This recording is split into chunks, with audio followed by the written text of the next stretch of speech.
Buenos Mi nombre es Catherine Vaz, soy estudiante de psicología educativa. ¿Cómo es su nombre, por favor, si puede decir? Claro, mi nombre es Gisela Amarante, yo soy psicóloga clínica y maestra en intervención en crisis y trauma. Mucho gusto. Me gustaría hacerle unas preguntas. Claro.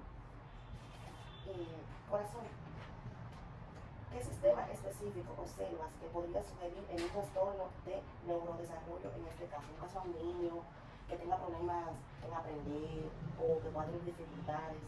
Ok. Lo primero es identificar bien cuál es la situación que está presentando este niño. Me estás especificando que tiene dificultad de aprendizaje.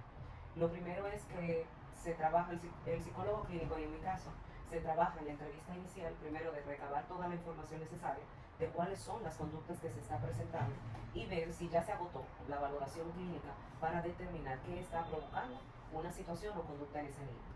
En el caso específico, te voy a poner un caso que se da con mucha frecuencia, que un niño de 7 años, ya casi cumpliendo 8 años, no está completamente alfabetizado y no, por ende, no lee y no escribe bien.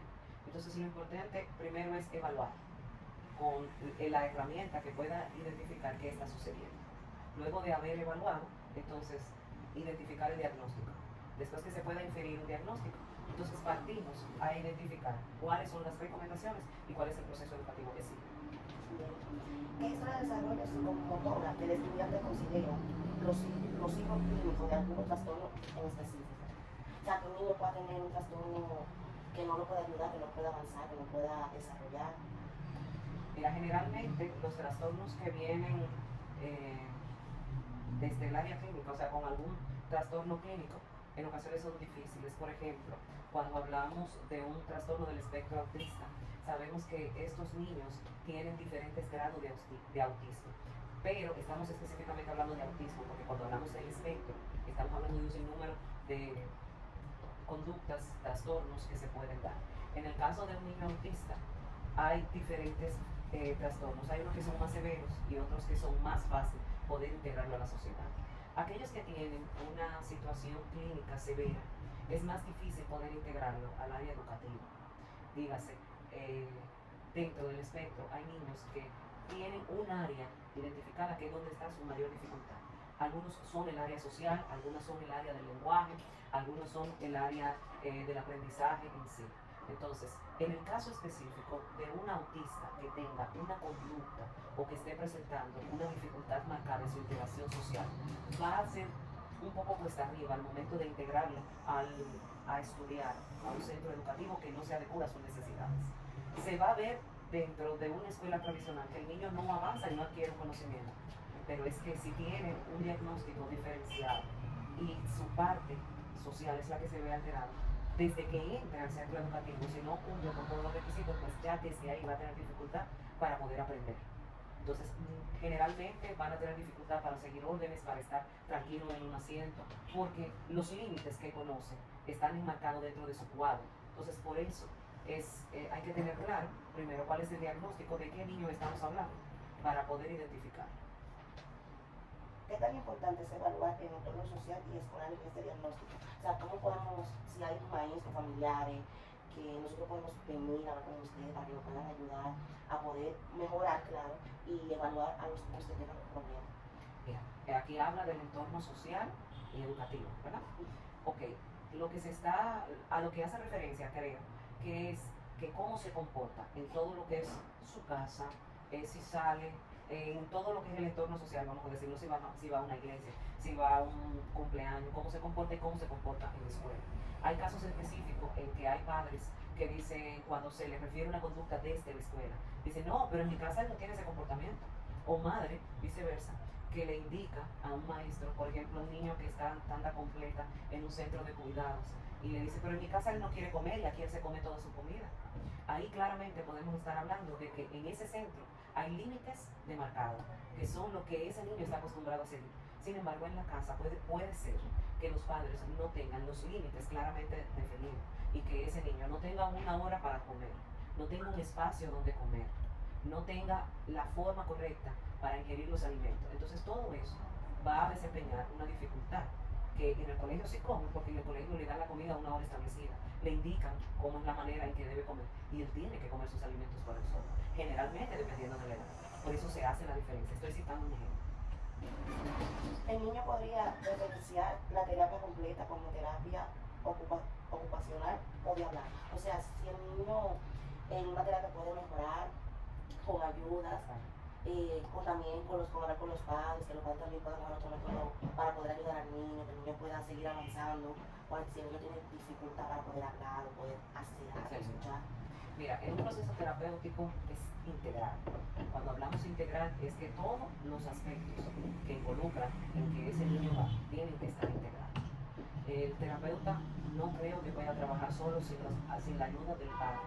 Si la dificultad se está presentando desde la escuela, es difícil que no teniendo la recomendación adecuada de la escuela y el terapeuta dando las pautas para poder ayudar, es decir, si no hay un trabajo en equipo no se puede realizar el trabajo, porque es que no se hace un trabajo solo. Y aparte, el terapeuta que no integra a la familia en su proceso terapéutico, lamentablemente es difícil que el niño avance.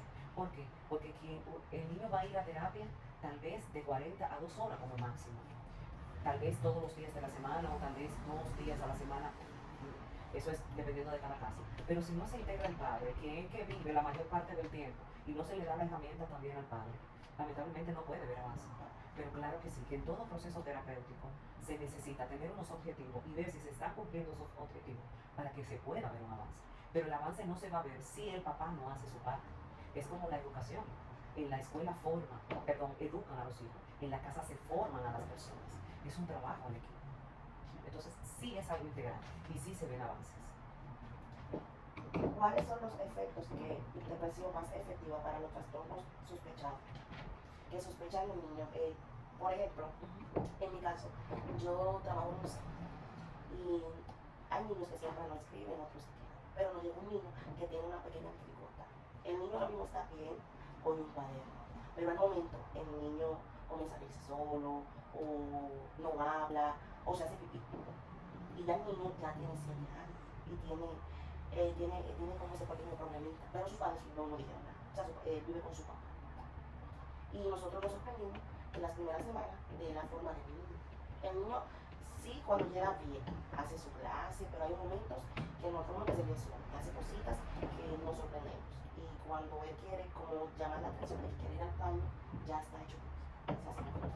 En ese caso específico que tú me estás citando, lo importante es que el colegio refiera a una evaluación neuropsicológica, porque se necesita evaluar cómo está el desarrollo neurológico de ese niño.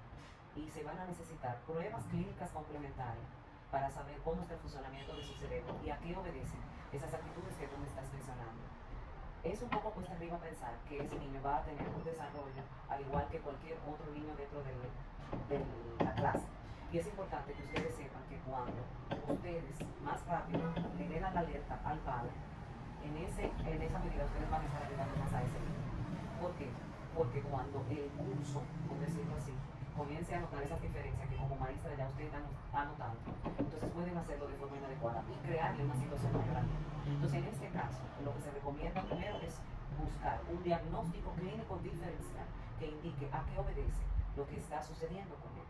Pero ustedes como primera alerta deben hacerlo por escrito al padre, identificando cuáles son las cosas que ustedes han observado y solicitando una evaluación neuropsicológica que vaya donde un buen neurólogo, que el neurólogo evalúe e identifique cuáles son las pruebas complementarias que necesita para identificar qué está pasando. La orientadora sería oportuno, o psicóloga que tenga el centro, de que haga una cita cuanto antes con el padre para valorar el entorno donde él se mueve, porque pueden ser muchas las causas por el cual él tenga una regresión, porque con 7 años ya hay control de esfínter, pero me estás hablando de una regresión, pero me estás hablando de que este niño se ríe y habla solo, pero me estás hablando de que el niño todavía no tiene un lenguaje fluido. Entonces todas esas son características muy importantes para tomar en cuenta en una evaluación neuropsicológica. Entonces te recomiendo que lo antes posible te acerque al cuerpo técnico de la escuela para que puedan citar al padre e indicarle lo que está sucediendo. ¿Cuáles son las pruebas o evaluaciones que recomendamos para confirmar y destacar un diagnóstico a un niño?